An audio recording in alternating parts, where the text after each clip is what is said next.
दुनिया में लोग धन इकट्ठा करते हैं कि धन को बिखेरते हैं, इकट्ठा करते हैं ना, तो ताकत बढ़ती है ना।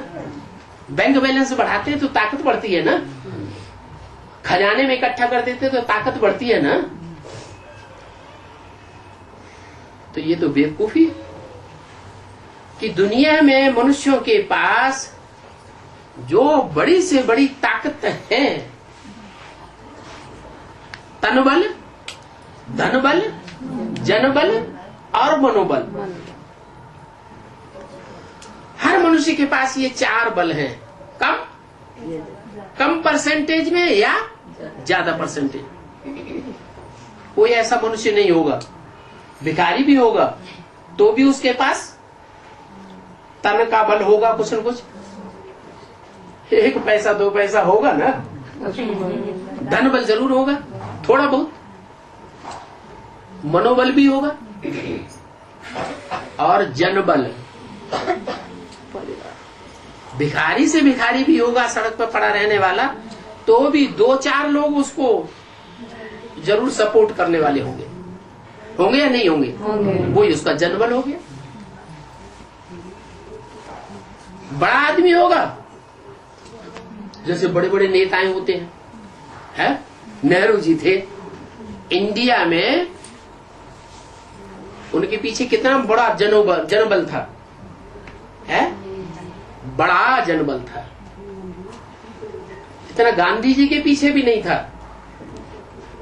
कितने वर्षों नेहरू जी ने राज्य किया प्रधानमंत्री बनकर के। गांधी जी का तो अपोजिशन बहुत था, सुभाष चंद्र बोस को फॉलो करने वाले भी थे, और बड़े बड़े नेताएं थे, उनको भी फॉलो करने वाले थे।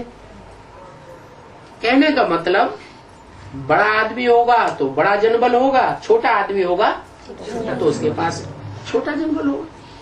धनबल, सभी के पास कुछ न कुछ धनबल होता ही है। और तनबल, ऐसा भी जर्जरीभूत आदमी क्यों न हो, बुढ़े से बुढ़ा, उसको भी अपना तन का बल जरूर होगा। तल बल कोई बल नहीं है क्या? पहलवान होगा, कितनी तन बल की हाथ हाँकता है। 2-4 कमजोरों के बीच में ऐसे समझेगा जैसे मैं राजा हूं, तो तनबल भी बड़ी चीज है। लेकिन इन तीनों प्रकार के बलों से बड़ा है मनोबल।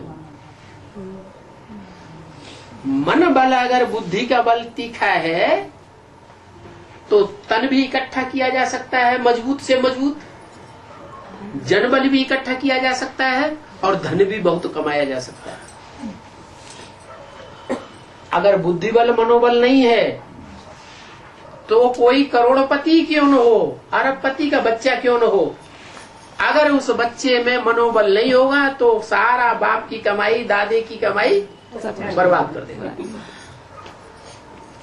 तो भगवान इस सृष्टि पर आकर के कौन से बल को बढ़ाता है? मनोबल को बढ़ाता है। परमधाम से आता है क्या धन लेके आता है? नहीं। क्या ढेर सारे मनुष्यों को अपने पीछे लेके आता है? नहीं लेके आता। क्या लंबा चौड़ा पहलवान बन के आता है? नहीं। आता भी है तो लुजुक पुजुक शरीर वाले में आ जाता है, जिसके शरीर में ढेर सारी बीमारियां लगी हुई हो। साधारण तन में आता हूँ, गीता में लिखा हुआ भी है उन शास्त्रकारों ने, क्या मैं साधारण तन में आता हूँ।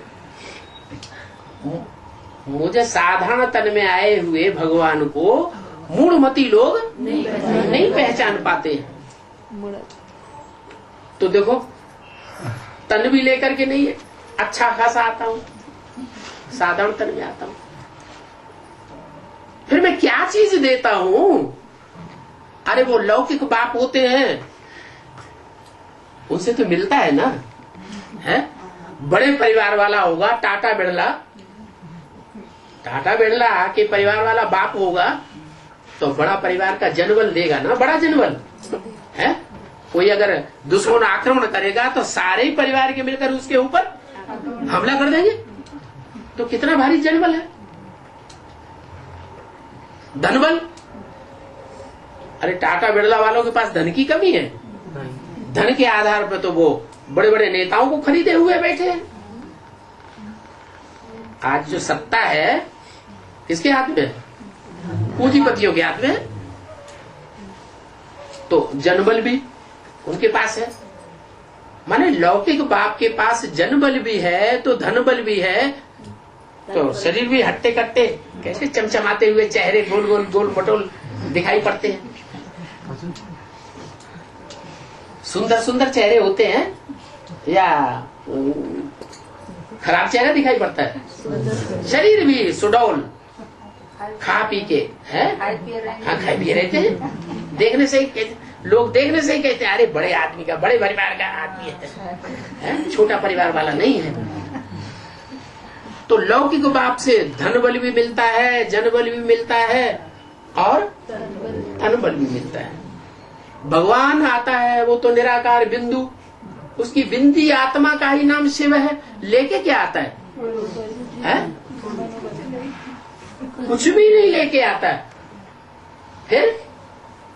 फिर कहता है मैं तुम्हें वो बल दूंगा जिस बल से तुम सब प्रकार के बल कमा सकते हो, सब प्रकार के बलों का अर्जन कर सकते हो। वो बल है मनोबल। मन को ही आत्मा कहा जाता है। शास्त्रों में भी लिख रखा है शास्त्रकारों ने, मन रेव आत्मा, मन ही आत्मा है। अगर मन कंट्रोल कर लिया जाए, मन रूपी घोड़े को पूरा कंट्रोल कर लिया जाए, तो वो आत्मा में परमात्मा की शक्ति उद्भव हो सकती है। मन और बुद्धि, इसी को तो आत्मा कहा जाता है। कोई दूसरी चीज आत्मा थोड़ी है। मन बुद्धि रूपी आत्मा जो अणुरूप है, जो गीता में भी लिख दिया है, अणोणीयान सम्मनुस्मरेत्यः। क्या? आत्मा और परमात्मा का रूप एक ही है, जो स्मरण किया जा सकता है, याद कर सकते हैं। किस रूप को? आत्मा के रूप को भी याद कर सकते हैं बिंदु रूप में, और परमात्मा के रूप को भी ज्योति बिंदु के रूप में याद किया जा सकता है। दोनों का रूप एक ही है, बच्चों का भी और बाप का भी। तो बात सही है। सांप का बच्चा सांप जैसे रूप वाला होगा, हाथी का बच्चा हाथी जैसे रूप वाला होगा। अरे हाथी का बच्चा लंबा लंबा होगा क्या? नहीं होगा ना। जैसे हाथी गलू मटोल ढील डोल वाला, तो बच्चा भी कम से कम ढील डोल वाला तो होगा ना। सांप लंबा होता है, सांप का बच्चा भी लंबा ही होगा। कीटाणु छोटा होता है, कीटाणु का बच्चा भी चींटी छोटी, तो चींटी का बच्चा भी छोटा। माने जैसा बाप रूप में, बच्चा भी वैसा ही होता है। तो आत्माएं भी सब बिंदु बिंदु बिंदु बिंदु, स्टार स्टार स्टार स्टार, और आत्माओं का बाप भी स्टार। लेकिन अंतर क्या है? आत्माएं जन्म मरण के चक्र में आने वाली, और बाप जन्म मरण के चक्र में आने वाला नहीं है। क्यों नहीं है? क्योंकि वो सदा शिव है।